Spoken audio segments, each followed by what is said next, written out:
Hello, Nigerians. How you guys doing? I learned recently that the Muslim clerics and their brainwashed followers and their radio stations put out some sort of nonsense behind my back where they told the public I had some dealings with minors. What I heard from their lunatics on the streets today was that I had something to do with four children. Yet I'm not in jail. You know, when these people talk to you guys, they talk to you like you're stupid. You guys have no idea the kind of things that happen here. Let me explain it to you. See, the Muslim clerics never accused me of Omometa. They never told me of Omometa. They never engaged me. They never came to me. They never made any allegations to me. They never reported to my family. No father came to me to talk to me about their children. No mother came to me to talk about children. Nothing happened. I only found out that behind my back, Muslim clerics were telling the public I have some dealings with minors. They did not go to the police station to report me. No child rights organization, nothing. There are numerous cases of Muslim clerics violating children in mosques. Did you hear anything from the Muslim clerics about these cases? Did you hear anything from Faji FM or Radio Lagos about these cases? You will not hear anything because they don't really care about it. They don't really care about children. Take, for example, this Muslim cleric in Lagos, Abdul Salam Salahuddin, who was violating children in his mosque. We learned that the community, mothers in the community were reporting this cleric to the clergy, and they did not do anything about it. And it was a source of concern for the parents in the society because they kept asking questions. Why are they not doing something about this man? No Muslim cleric did anything about it until a journalist came forward and took it upon himself to take the case. And that was how this thing became viral in social media. The Muslim clerics don't care about children. They don't care about people. They don't help anybody. They've done nothing for any woman or any child or anything in Lagos. Right now, we have Fulani headsmen driving Yoruba people out of Kwara State. Muslim clerics are doing nothing about it. You have Fulani headsmen capturing children in a school in Oyo State. The Muslim clerics are doing absolutely nothing about it. What are they doing? They are monitoring my phone instead. All right, Nigerians, let's get down to the core message of this video. Now, whenever the Muslim clerics come out like this to tell you that I carry children, it's because they are trying to do something. Something is about to happen. So between now and November, something is about to happen. And every year, they prepare for this thing like ritual. Do you understand? Every single year, they prepare for it like ritual. And they keep failing. Before the year comes to an end, and my rent renewal is in the offing, they'll begin to vandalize my property and destroy my generators like never before. They are trying to make me poor. One of the things they are doing is this. When they come out to tell the public that I carried a child or I carried children, now they're saying it's 4 children. Before they said it was 3, now they say it's 4. So when they come out like that to talk about children, that I carry children, they are trying to destroy new money. They are trying to prevent me from getting new clients, trying to ensure that no client by mistake just pays me for a new job. Do you understand? That's the plan. So they are telling you that this happened to a girl. They've been saying this since 2015, basically. In 2010, before they came up with this lie that I carried children, they were telling the public that I used juju to extort money from people and that people should not give me money. I hear what I'm saying. So every time, periodically, they come up with stupid lies. You understand? Now, that was in 2010. Before 2010, they were telling the public that I beat my mother up at home and use her as a house girl. So you can see the transition from one lie to another till where we are today. Now, even though they've told the public that I carried a child or carried children, they never accused me of anything. They never accused me. They never told me anything. I didn't even know Muslim clerics existed. I didn't know them. I didn't know they existed. I don't know them from anywhere. I have no business with them. I have no history with them.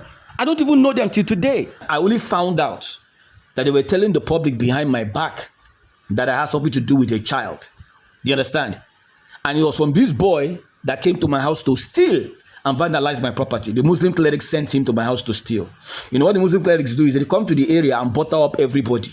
Tell them what sort of rubbish about me. They are buttering them for months. They are kind of manipulating them, brainwashing them. So when they now send their lunatics to my house to steal and vandalize my property, they will come up running their mouths with rubbish, repeating the same things that Faji FM, Radio Lagos, and the Muslim clerics say. So when they start speaking, people can connect and relate to what they are saying. They have already been prepared. They've already been buttered up.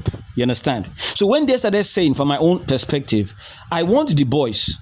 I told them that nobody can save you from me. If you carry out any crime here in this house, nobody will save you from me. Faji FM, Radio Lagos, Muslim Cleric, and I mentioned those names for him to hear so that he knows that I know who he is and what he came to do. He didn't listen to me. He broke into my house to steal, and I arrested him. Now, before he came to the house, they had stolen one of my generators, all right? So he came to steal the second generator because I had three. I had a kind of a 1.8 kVA, 2.5 kVA, and a 7.5 kVA. So they stole the 1.8 kVA first, like 2 days before he came. Then he came to take the 2.5 kVA. So I started recording him. The neighbors next door, a pastor, you understand, there were workers in his house at that time. They were the ones that told him that I was recording, that I had a device on my window sill monitoring him. So what did he do? He climbed up with a ladder, broke into my house, and stole the monitoring device. You understand? He was trying to confiscate evidence against him. So I arrested him like I promised him. Of course, he went through the motions of the teachings of the Muslim clerics. Every time they do something, they will tell them to lie. When they come to my area and say something, they will say they didn't say it. If they will do something, they say they didn't do it. So he was trying to deny that he did it. So we brought in the police, we arrested him, and that's history. He spent about 3 to 4 months in Panti before I was the one who bailed him. I withdrew my case and bailed him from the station. You understand? Because I knew he was just a little fool who was listening to Muslim clerics. The Muslim clerics, their radio stations, Faji FM and Radio Lagos, all of them bailed. All his friends bailed. Everybody deserted him. They sent him to die like suicide bomber. So what am I saying? Whenever it is time for my rent to come, the Muslim clerics will take action. They will destroy my generators. They will try to destroy my generators, steal my generators, cause me harm in such a way so that I am prevented from completing the jobs at hand. Old money. And then they will now tell you that I have no job. They are preparing you for an eventuality of my failure. You understand? They're trying to explain to you why I failed, that I don't have a job, that I don't want to work. He doesn't want to work. Well, I was telling him, we're trying to help him. While they are vandalizing my property and stealing from me. Hey, he doesn't have a job. It's not true. They destroy my property because I work from home, I make money from home, and they don't like it. You understand? The first time I had an encounter with the Muslim clerics in 2010 was because they were telling me to stop spending money. They were sending messages to me through their brainwashed followers who will come to me around me and then say stupid things, they murmur things or they whisper things. Stop spending money. Oh, God, man, no one more. Man, no one more. Oh, God. So they're telling me to stop spending money that was oppressing the poor. Are you hearing me? I had a job. I was making money. They didn't like it. So they began to vandalize my property. After that, they came up with a lie that abused the Yoruba people to justify the vandalism of my property. Before they began using rhythms and styles in vandalizing property and stealing from me. So whenever they realize that I'm about to pay rent, number one, they will shut down my phone. Listen, ladies and gentlemen, they will shut down my phone so much that I won't be able to reach any members of my family. Not because I'm asking my family for help, but I just noticed it. I just called my family one day. I found out that what's happening. I can't reach them. So I called my sisters, called my brothers. What is happening? Do you understand? So I called my friends. I had access to my friends. I called one of my former bosses. Do you understand? I even called my other phones, but I could not call any member of my family. That's the first thing they do. That thing has happened multiple times throughout the years. Not always, because they are working with people. They don't have this power. You understand? People just help them because they kind of identify with their cause. Just like some people that identify with Boko Haram. Okay. Next thing, they begin to vandalize my property to destroy old money. That is current jobs I'm working on presently. You understand? I have been paid some money before, so what I have is a balance. So that's old money. Then what do? They then go around telling people that I carry children. That is, they're trying to destroy new money. You hear what I'm saying?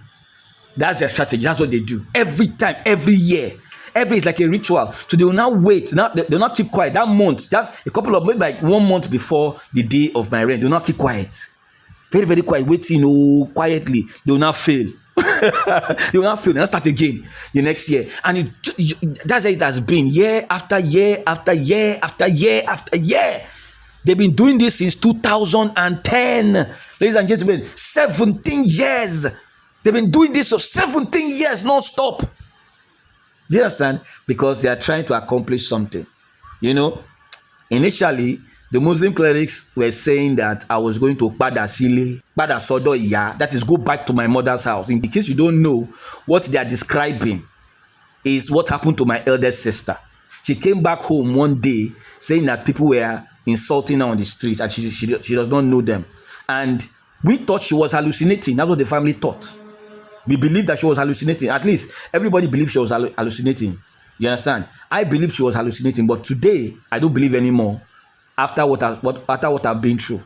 You understand? Because today my family thinks I'm hallucinating while I'm being attacked by Muslim clerics.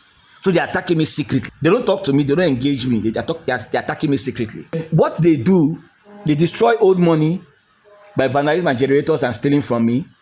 They try to destroy new money so that I will not be able to, why? Pay my rent. They want me to Pada Sile. They could not accomplish what they were doing spiritually because they were attacking me spiritually.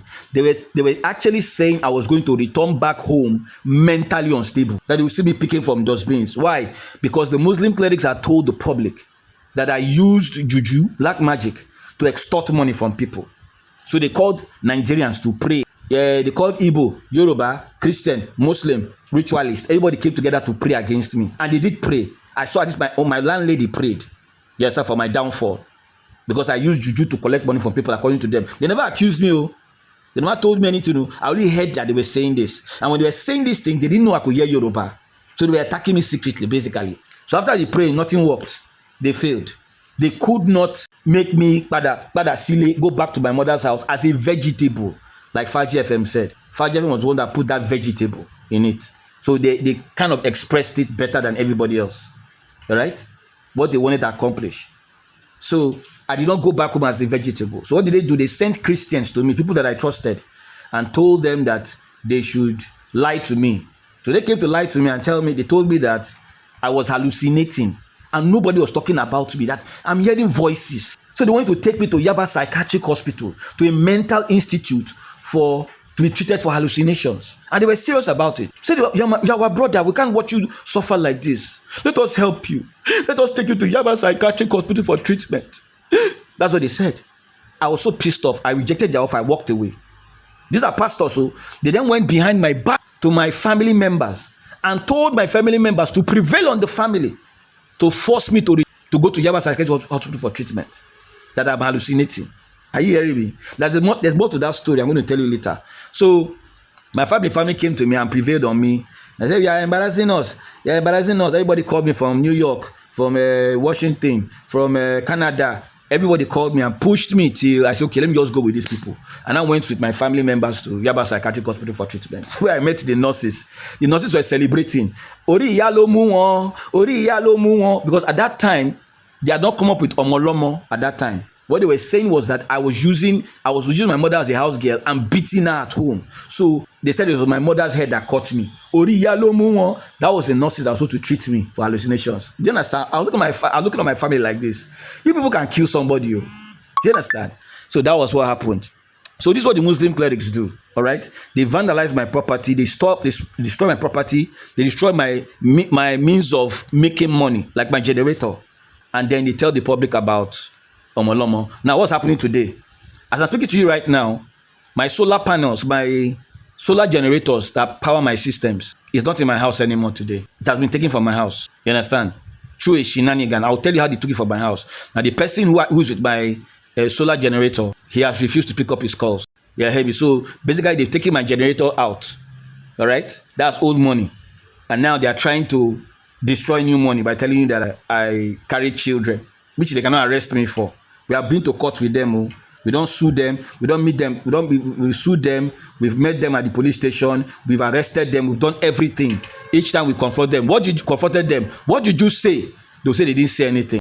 They are attacking me over lies that they manufactured. And you need to know that they are attacking me secretly. And what I'm out here doing is begging the public, come out and say what they told you so I can engage them. And the public has refused. We don't know what the public is going through right now. Maybe they have some sort of hex placed on them at the Muslim cleric, but we'll find out. So we're saying, public, come forward so I can engage these people. They're causing me problems. The public refused. So we are waiting. Hopefully God will touch somebody's heart who will come forward, so I can sue these Muslim clerics to court. Now, what's going to happen here is this: they are going to fail. They are going to fail again for the 17th time in 17 years. All right. And they will start again, all over again from next year. They are not going to stop. So I know these people very well. I keep telling you, I know them very well. They are not going to stop doing this thing. They'll keep trying, and they'll keep making excuses, lying to the public. Somebody helped you. Do you understand? Do you understand? So I want you people to watch what's going to happen. And watch what's going to happen. By the power of God, you will learn, you will see something.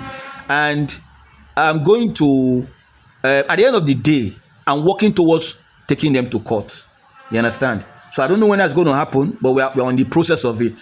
My lawyer is the one pushing me. I'm telling my lawyer to calm down, that we will get there, because you have to be tactical. I've taken them to court before. I know what happened. You understand? In court, my case was not. My case could not move forward because we could not provide witnesses.